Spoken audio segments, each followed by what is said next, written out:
Il y a des moments où l'on ressent quelque chose dans le corps, avant même de pouvoir mettre des mots dessus. Une tension, une gêne, une sensation étrange qui apparaît presque soudainement. Pour beaucoup de personnes qui vivent avec une peur profonde de l'abandon, ces sensations physiques sont très familières. Le corps parle avant même que l'esprit ait compris ce qui se passe.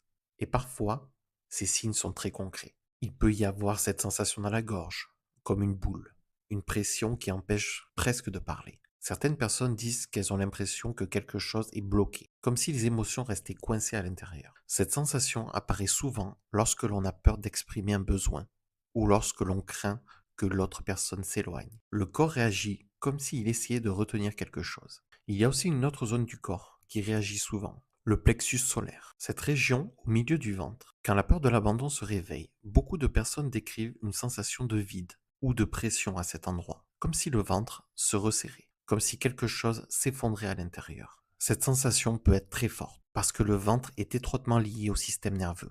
C'est une zone où les émotions se manifestent souvent. Il peut aussi y avoir un changement dans la respiration.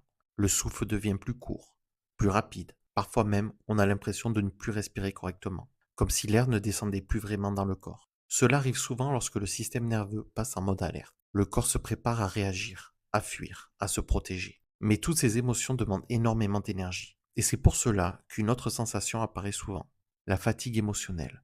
Le corps reste longtemps en hypervigilance. Il finit par s'épuiser.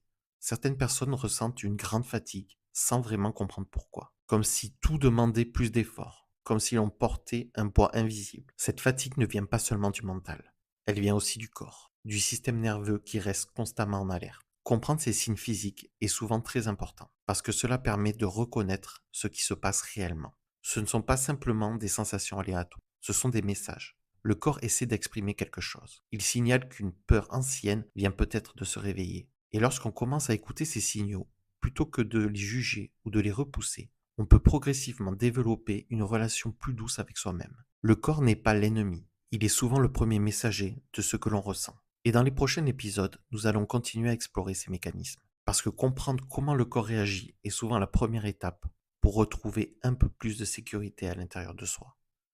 Merci d'être là.